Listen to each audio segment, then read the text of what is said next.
자, 광주시가 건축물 층수 제한을 2년 만에 폐지를 했습니다. 여러 가지 반발이 거센데요. 어떤 점이 걱정이 되는지 시민사회가 이제 성명서까지 냈는데 말씀을 해 주시죠. 글쎄요. 실은 갈수록 고층 아파트, 고층 건물이 인간에게 주는 메시지는 무엇인지 저희들이 되돌아봐야 할 때라고 봅니다. 말로는 ESG 경영, 또 말로만 기후환경 변화 대응이 탄소 중립이니 하면서 어떤 고층 건물의 관리를 포기하겠다는 선언으로 저희들은 읽혀집니다.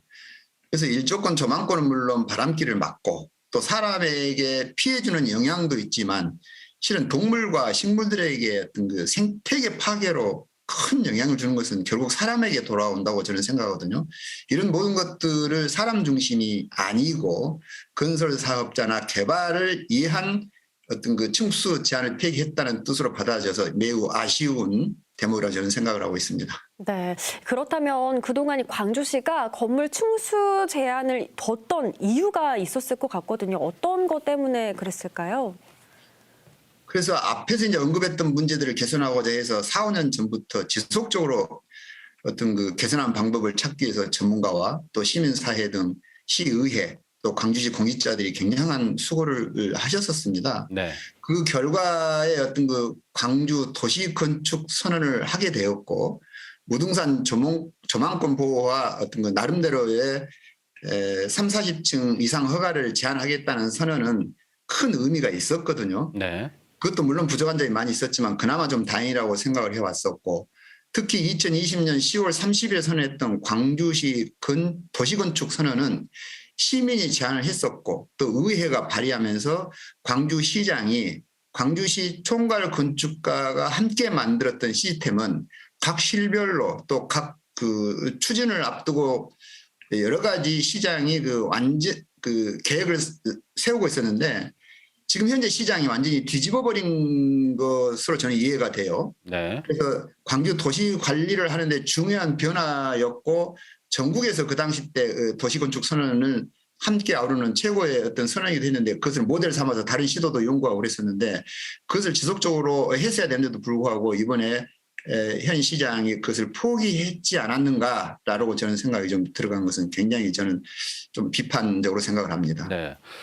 강기정 광주시장이 이번에 이제 건축물 규제를 바꾼 이유 중에 하나가 뉴욕이나 시애틀 같은 그 스카이라인을 이제 내세웠어요. 그러니까 네. 멋을 강조하고 도시 경관을 강조하다 보니까 그렇게 됐는데, 그러니까 높이로 인한 경관보다는 낮은 건축물로도 얼마든지 창의적인 경관을 발휘가 할 수가 있거든요. 어떻게 네. 생각하세요? 그러니까 제가 좀 아쉬운 것은 시장들은 말로만 도시 관리를 하면 안 된다고 봅니다. 도시계획 등 도시관리 문제에 대해서 20년, 30년, 50년을 멀리 보고 도시계획을 만들어야 되고 어떤 계획을 세우고 시민들에게 주는 메시지가 있어야 되는데 자신의 임기 동안 지적 쌓기만 해왔거든요. 어떤 깊은 학습과 마인드 없이 불쑥불쑥 한마디 던지기만 하면 그 피해는 우리 광주시 공무원은 물론 시민들에게 직접적 피해가 오게 됩니다. 실은 외국 선진 사례를 들어서 온갖 말잔치로 뜬구름 잡기식의 헛기침만 해가서 공무원들은 갈팡질팡 하다가 시장들이 임기가 끝나버리고 말았었거든요. 근데 도시 사례를 들려면 또 꾸리집 하나, 영국, 프랑스 등 낮은 건물로 그 도시의 변화를 시민들이 자유롭게 살고 생태계 속에서도 살 수 있는 도시관리를 체계 학습을 좀 깊이 있게 공부를 해서 행정에 반영하도록 해야 되는 건데 그냥 툭툭 튀어나오는 걸로 말만 던지는 식으로에 대한 어떤 그 메시지를 준다면 시민들의 혼동과 이게 바로 행정 낭비라고 저는 생각을 합니다. 네, 그렇다면 다른 지역 같은 경우는 또 어떤지 궁금하거든요. 층수 제한 여부라던가 지역 정서는 어떤지 좀 알려주시죠. 그러니까 무엇보다도 이제 도시 생태계는 전국에 사례가 많습니다. 서울 박원순 시장 사례나 부산시 현재 하고 있는 2020년 12월에 발표했던 도시 관리를 위한 높이 관리 기준을 만들어서 지금 적용을 하고 있거든요. 네. 주거지, 도심, 부도심, 공업지역 등을 고려해서 도로 폭언에 따른 건물 높이를 규정을 했고 또 도시 경관, 조망권, 사유와 심각성에 대한 경관 조망권 부족한 점들을 시민에게 환원을 해주려고 지금 노력하고 있습니다. 그래서 도시계획위원회 등 사업별 위원회 심의 시 원칙과 기준을 마련하고 있고 서울시의 박원순 시장 당시에도 서울 건축물 관리나 도시 관리 기준으로 해서 각국의 세계 전문가들이 어떤 호평을 받은 어떤 모범 사례도 있었거든요.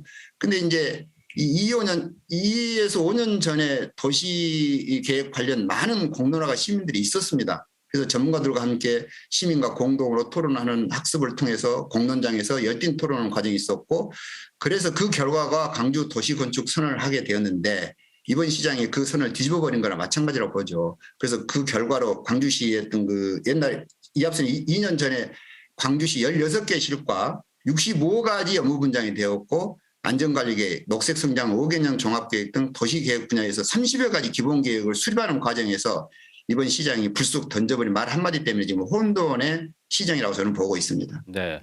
그렇다면 이제 시민 공론화 과정도 충분히 필요할 것 같고 네. 여러 가지 이해와 설득 작업도 필요할 것 같습니다. 또 원론적으로 다시 전향적으로 생각하는 방법도 하나가 되겠죠. 자, 끝으로 광주 시민들에게 한 말씀 부탁드리겠습니다.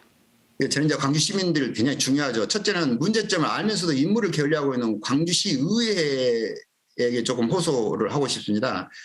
상위법에 보면 약 60여 가지 위임된 어떤 그 사무 조례를 개정을 해서 시민들에게 돌려대고 또 15개 분야의 조례를 개정해서 시민들에게 서비스 질을 향상시켜주었으면 감사하겠고요.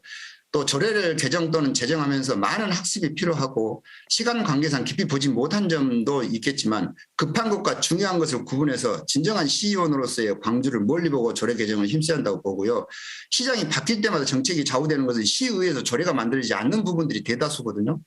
이런 문제들 좀 시의회 의원들이 개선해 주면 좋겠고 둘째는 이제 구의회도 마찬가지죠. 그다음에 셋째는 이제 시민들의 관심이라고 봅니다. 시민들도 도시계획 학습을 할 수 있는 기회가 요즘 많이 있거든요. 그래서 조금만 관심 가지면 시민들의 어떤 청원제가 활발해지고 이것을 통해서 시민들의 마음을 어떤 시장에 반영될 수 있도록 하는 시스템들이 굉장히 저는 중요하다고 봅니다. 네, 당장은 규제가 완화가 되면 뭐 랜드마크가 생길 수도 있고 좀 더 화려한 도시가 될 수는 있겠지만 맞습니다. 정말 이 도시의 진짜 주인이 누구인지 한 번쯤 생각해 봐야 될 것 같고요. 어떤 삶의 터전이 또 살기 좋은 터전인지에 대한 고민도 더 필요해 보입니다. 네. 자, 지금까지 참여자치 21 변원섭 정책위원장 모시고 이야기 나눠봤습니다. 오늘 말씀 고맙습니다. 감사합니다. 고맙습니다.